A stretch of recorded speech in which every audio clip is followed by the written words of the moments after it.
Hello. I was thinking about password protected journals. There was one that was a glorified piece of plastic with like a notepad's worth of paper and like a highlighter in it. It would like record your voice saying a password and it would only open the journal if it recognized your voice and the password. And I think the company that made it must have been Australian or something, because whenever it opened, it would like spring open and it would play like a little glissando. Music people, tell me if I said that wrong because I feel like I did. And it would say, "Welcome back."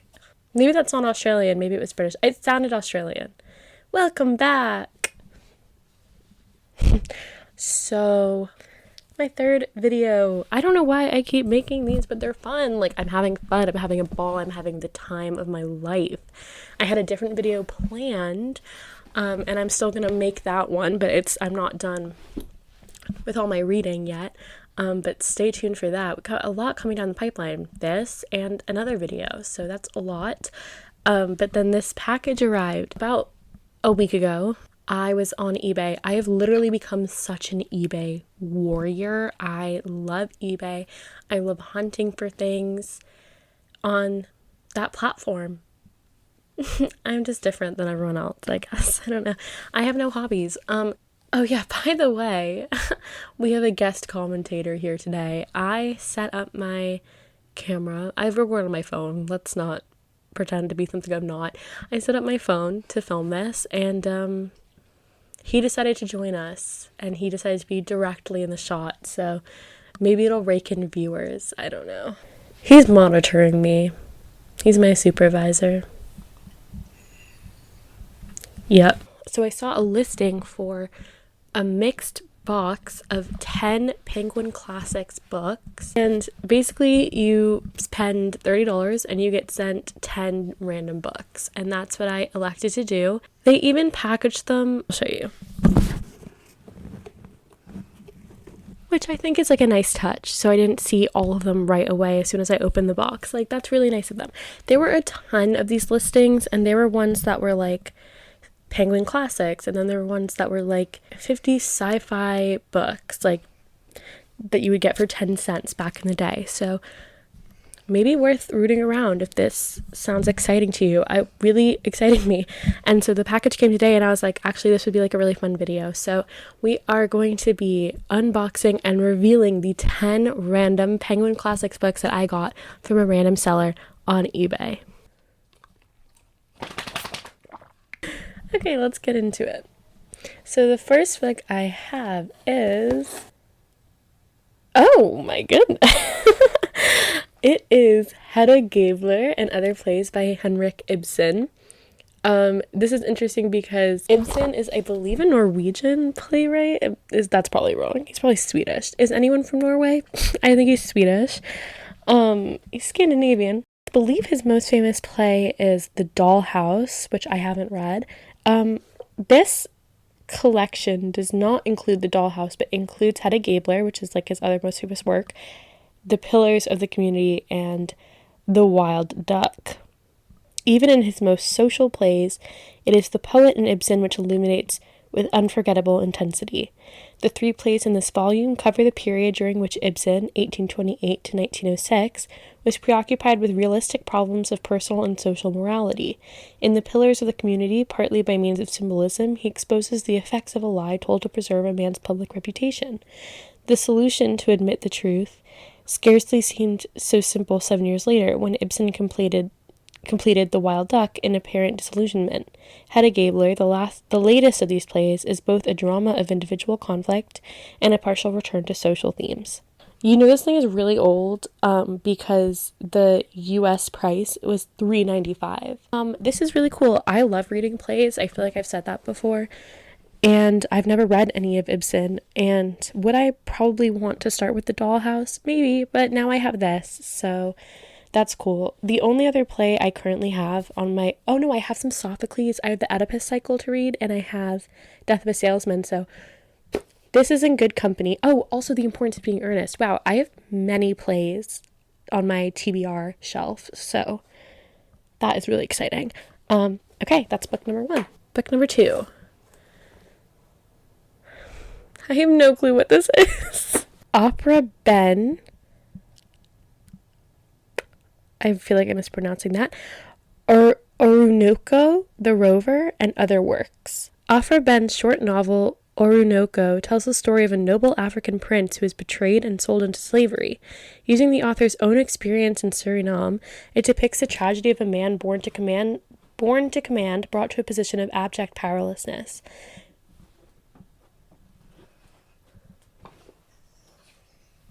Okay, bitch. Ben's body restoration drama, The Rover, centers on the dissolute Cavalier Wilmore, a follower of the exiled Charles II, and the attempts of two spirited women, Angelica Bianca, a courtesan, and Helena, a cross-dressing virgin. Whoa! To woo him. The other works collected here include poems, letters, prose, and the play The Widow Ranter, the first drama to be set in the American colonies. Together they demonstrate the versatility and sophistication of one of the most innovative and wide-ranging authors of the 17th century. And then there's a blurb from Virginia Woolf that says, "All women together ought to let flowers fall upon the tomb of Aphra Behn, for it was she who earned them the right to speak their minds." Okay, I'd never heard of this woman. What is this painting of? Is it of her? The cover? I'd never heard of this woman. I'd never heard of these works. They sound fascinating. When was this was all written in the 17th century? Like, the only things I've ever read from the 17th century are like Shakespeare, to be quite honest. Wow. She was born in 1640. So what I love about Penguin Classics is a lot of times they'll give you a chronology. Just helps you put into like historical context what I'm looking at. Yeah, all of this was written in the late 1600s, which is crazy. So she was born in England, but I guess spent a lot of time in the American colonies. So that's crazy. This is so exciting. I hope it's good. Like, she was the first recognized professional woman writer in English, and she has long been praised as sole empress of the land of wit, famous for her androgynous perfections, her female sweetness, and her manly grace. Whoa. That is so cool. This is like before there was Jane Austen, there was Aphra Behn. Just such a sick name also, Aphra. Add that to the baby names list. Wait, you guys, I'm fangirling. I'm excited. I really hope this is good. But kind of sick thing to have on my shelf, so I'm not mad about it. Next book is Ravelstein by Saul Bellow. Okay, I've heard of Saul Bellow. I don't know if this is the work best known by him. Abe Ravelstein is a brilliant professor at a prominent university and has lived grandly and ferociously and much beyond his means. At the advice of his close friend Chick, Ravelstein puts forth the book of his conviction, and much to his own surprise, he becomes a millionaire. Ravelstein, who is succumbing to AIDS, suggests in turn that Chick write a memoir of him, and during a celebratory trip to Paris, the two share thoughts on philosophy and history, love and friends, mortality and art. Deeply insightful, Nobel laureate Saul Bellow's moving last novel is a journey through love and memory, an elegy to friendship, and a poignant meditation on death. This Penguin Classics edition celebrates the 15th anniversary of its publication. Not his most famous, and isn't on any list of like where to start with Saul Bellow, so interesting place to start. It sounds fascinating though, and I love media that deals with the AIDS epidemic because I think of so much art that came from that time, and that like horrific experience is some of the most moving art we have. I just feel like something about like art that's made in reaction to like something that society at large doesn't want to deal with is like so good. I don't know if that's like really flippant thing to say, because obviously it was horrific and I wish AIDS had never happened. But what can I do about that? So looks like really up my alley. It kind of reminds me of like My Dinner with Andre, the movie, which I love. Do I love that movie? I like it. I watched it. I have this habit of like when something comes up that I have seen, I'll be like, oh yeah, I love that movie. And then it's like, wait, actually I like maybe don't love that movie. I liked it. This sounds really sick. I don't know if maybe what I'll do is read some other Saul Bellow work first, because this came out in 2000 and I think he like died not long after, and I think sometimes it can be very challenging to start with a writer's later work because I feel like so much of their later work is generally in conversation with themselves and their own like literary legacy. Yeah, but this is sick. So far I'm keeping all of these books, at least for the time being. So that's dope. Okay, what's next? So real fans of the channel know that last video I posted was me hauling Frankenstein by Mary Shelley, and friends of the channel will know that I was not obsessed with the edition of the text that I received or bought at the used bookstore. Well, now I have the Penguin Classics version. This is already, I like it so much more. This is also much longer. Why is it? Oh my. It's quite annotated. But it's annotated, there's just arrows on each paragraph. This is like someone was assigned to read this in high school and like did not want to annotate, and so they just put arrows in front of every paragraph for the quiz. Okay, because there's like a really long appendix, I guess, is why it's so much longer than my version. Maybe I won't keep this because these arrows are actually quite annoying. This is funny. I'm halfway through the book right now and I'm not liking it very much. But I wanted to get this edition, which is so funny that it has now found its way to me. Listen, if it didn't have these annoying ass arrows, wait, let me give you like a better look. I feel like y'all can't see these arrows that I'm talking. There's literally on every page. Every page just has arrows pointing to the indentation of, y'all, this was a high school student for sure. Mood shift. I love when I get used books that are annotated by high school students because it's like one line will be underlined and then they'll like star a paragraph that says like quiz Friday. Like, so good. I love it. This is annoying though. The arrows are just annoying. It's literally every page has arrows on each paragraph. Let me show you well, you've seen my edition. Go to my other videos. So that's the one that I'm reading. I think maybe I'll keep this for the shelf and I'll donate the other one, but I'll finish reading that one. Just for the aesthetics of my shelf, I want this one. That's so funny. That actually so funny that this came to me. And that's so funny. Okay. This one looks very slim. Let's check it out. Oh god, I don't know about this. This is some book called How the Other Half Lives by Jacob Riis. And this is the cover image. Jacob Riis' illustrated tour of New York's slums had an immediate and extraordinary impact on society, inspiring reforms that changed the face of the city. In 1890, when the book was published, the Lower East Side was a landscape of teeming streets and filthy tenements, crowded with immigrants living in dreadful conditions. So, fun fact, those tenements were literally those tenants in the tenements were my great-grandparents living in horrible slum conditions. Look at me now, I have a YouTube channel and a dog. How the Other Half Lives brings them vividly to life. I don't need them to be brought vividly to life. I am their lineage. So, Riis's reliance on specific hard facts as the tools and weapons of social criticism pioneered the style of crusading journalism that continues today. Okay, cool. His use of photographs reproduced in this edition to put faces to his stories was a landmark in photojournalism, but the book's enduring power is best explained in Luc Sante's introduction. It haunts us because so much of it remains true. So, I don't know that I want to, that feels like exploitative.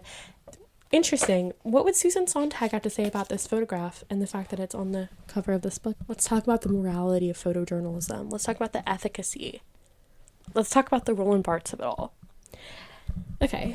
Sorry, I'll stop being pretentious. So, I don't know that I want to read this necessarily. Like, I'm sure it's interesting on a certain level. I just feel like, I don't know, maybe it'd be interesting. I bet my mom would really like this. Oh my god.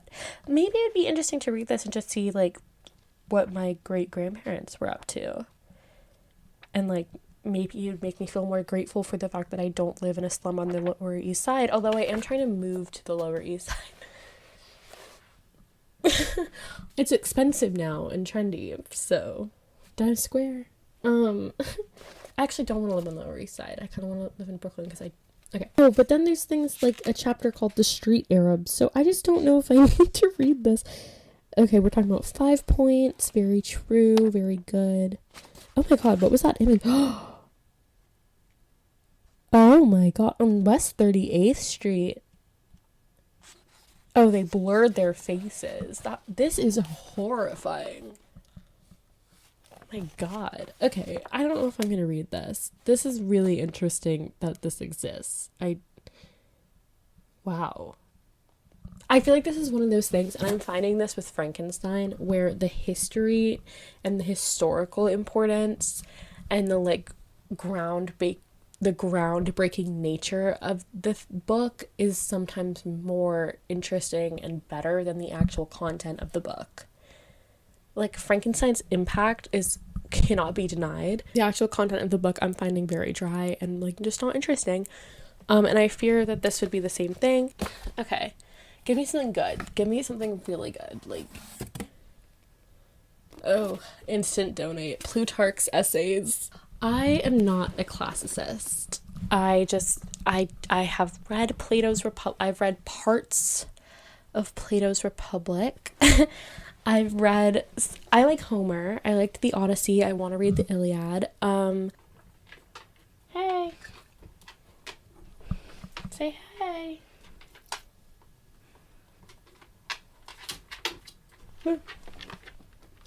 Okay. Okay, bye. He decided he doesn't fuck with me anymore.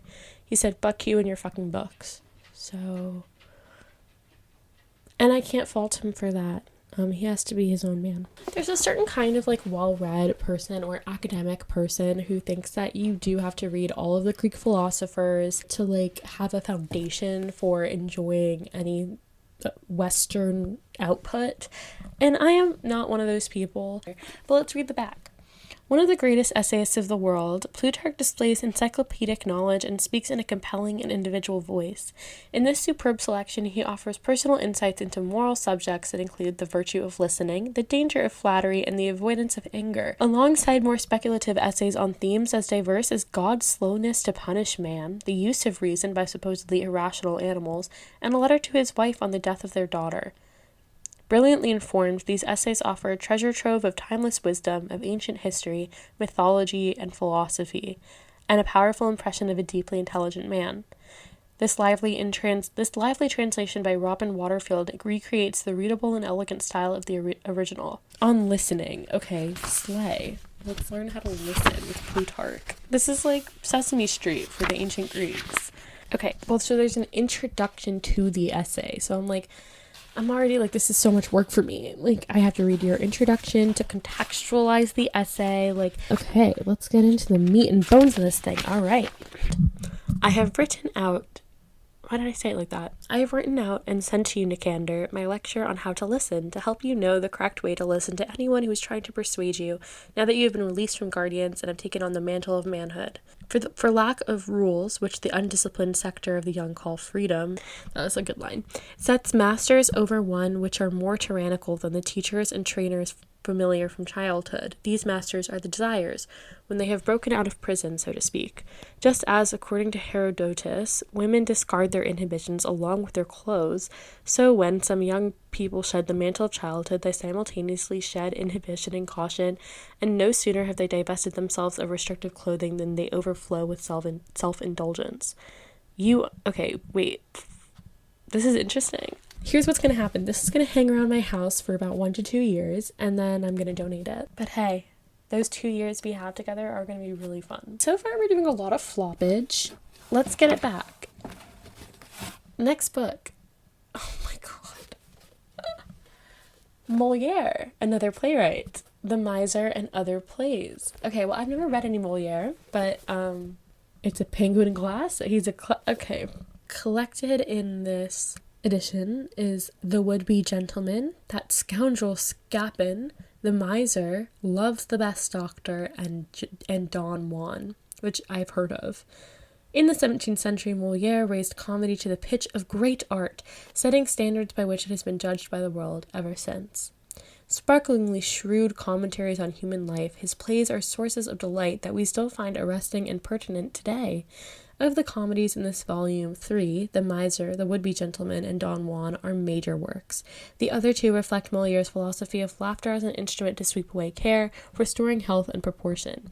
As John Wood comments in the introduction, it is his achievement that under the impact of laughter by the solvent of comedy, we experience the moment of truth, feel the compulsion of reason, share his compassion for common humanity.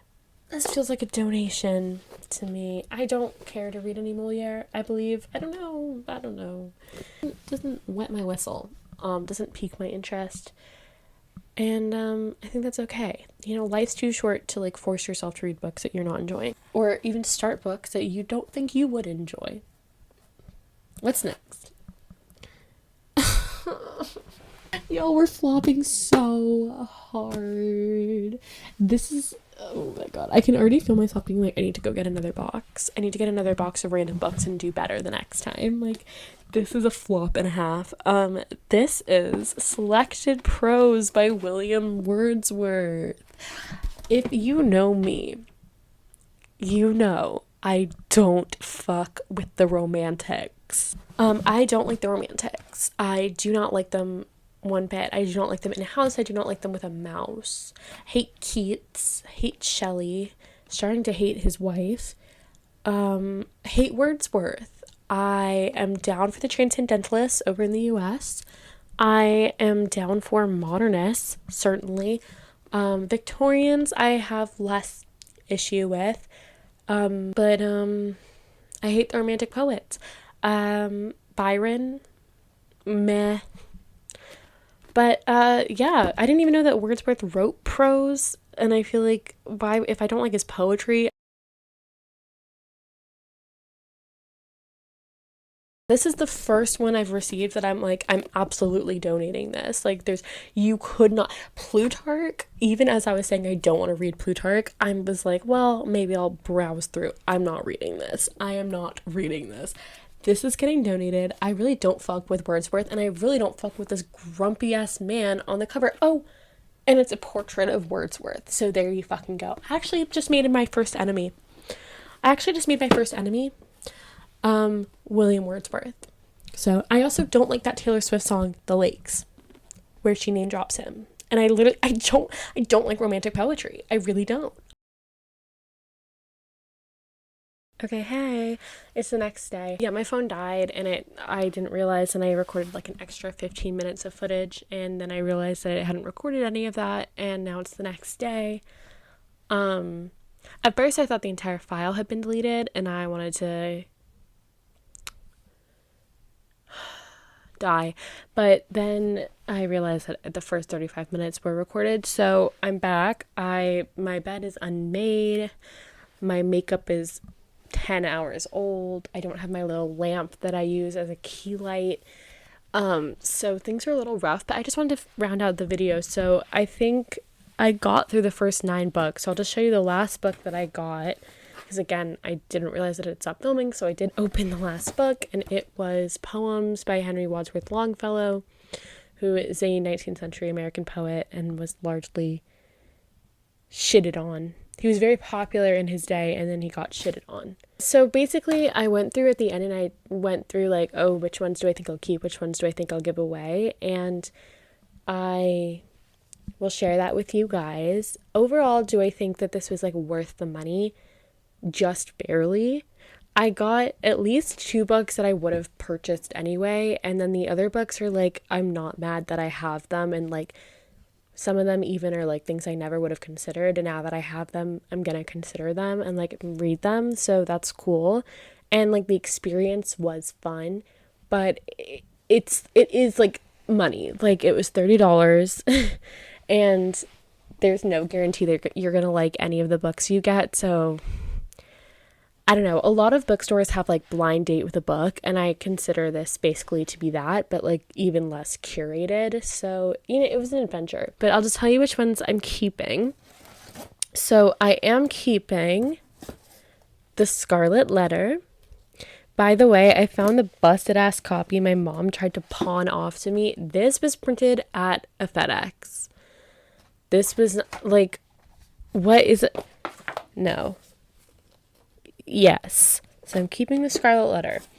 I am keeping the Ibsen plays, even though The Dollhouse is not included. I still, like, I don't know, I want to check out Ibsen's writing. I'm keeping Ravelsteen by Saul Bellow, although as my research continues, I'm getting the sense that Saul Bellow might be the part of the genre of 20th century American male writers that makes me want to set my skin on fire. But maybe I'll like it. It sounds super interesting. So I think what I'm going to do is keep this, but actually invest in some of his earlier writing, see if I like that, and then give this a try. I think it's weird to start with an author's last book. That's just my personal opinion. It feels weird. I'm keeping Frankenstein. I'm going to finish reading the current copy that I have. Then I'm going to donate that copy and put this one on my shelf because it's nice. It's just nicer. I just love the look of the Penguin Classics. Maybe it's because I was an art history minor and I just really like that there's paintings on the covers. I'm keeping Aphra Behn, Orinoco, The Rover, and Other Works. I have a feeling this is going to be a Frankenstein situation where like the historical importance outweighs the actual quality of the writing, but I still think it'll be fun to check out. In worst case scenario, I'll donate it. Best case scenario, I'll have a new like niche writer that I like, somewhat. And I'm keeping Plutarch's essays, even though I shat on them quite a bit, but I'm gonna keep them. And worst case, again, I think my brother will want them if I end up not wanting them. So, but like this is something I probably wouldn't have picked up for myself. Now that it's in my hands, I'm probably gonna like actually check it out, which is so great. So like that was the benefit to this experiment. What I am getting rid of, Henry Wadsworth Longfellow. I'm getting rid of Moliere, and I'm getting rid of Wordsworth prose. I already got rid of How the Other Half Lives because I gave it to my mom. And in true mother fashion, like I feel like everyone's mom is like this. She literally, I show her the book. She's like, oh my God, I love that book. And I was like, oh, great. And then I was like, actually, like, you love this? Like, should I read it? Is it good? And I literally said, like, is it good? Is it well written? And she goes, I don't remember. So she literally told me, she was like, I'll reread it and tell you if I think you'll get anything out of it. So that book stays in the family, but it just isn't in my possession. But these three books, the Wordsworth, the Moliere, and the Longfellow, I tried to give all three of these to my dad, and he did not want any of them, which actually reaffirms my position, which is that I don't think they're worth reading, because if even my father, who is like the most highfalutin, ivory tower, academia pilled reader in the world, doesn't want these, and they just like don't have merit. He said he would have taken the Wordsworth if it was poetry, and then he was like, oh, you don't like Wordsworth's poetry? But he actually didn't even try to fight me on it, which he normally would if he actually liked the poetry. So I feel like he doesn't even like Wordsworth poetry, and that's my conspiracy theory, is that my father does not like William Wordsworth as much as he says he does. So get that one trending on Twitter. So this is going to Goodwill, or like maybe one of the little free libraries in my neighborhood. There's like 50 of them. So you want to talk about pretentious? Like, I gave my dad this Moliere book, and he was like, oh, I wouldn't read that unless it was in the original French. I go, sir, you don't speak French. You can't read French. And he, like, mind you, this man hasn't studied French since high school in the 1970s. And he literally goes, I know. And I go, okay, so you're never going to read this book then? And he goes, well, I'd watch a stage adaptation in translation, but I'm not going to read it in translation. Bitch, what? So this is getting donated. And my father took one look at the Longfellow, immediately gagged, scoffed, and was like, absolutely do not want that. So this is also getting donated. So we ended up keeping, of the 10 books, 6 of them, which is more than half, and actually even 7, because the 7th one went to my mother, and I might eventually, if she tells me it's good, read it. So 6 to 7 of the books that we're keeping, and even if I get rid of the Plutarch and the Aphra Behn, it's like I tried them, and I never would have tried them if I hadn't received them from this random eBay seller. So this was super fun. Maybe I'll try it again and try and get like, if there's like a different thing, like genre, maybe like 10 random Granta books or whatever was one of the listings I saw, and I really like most of Granta's classics editions. So fuck yeah, brother. All right, that ends this video. Goodbye.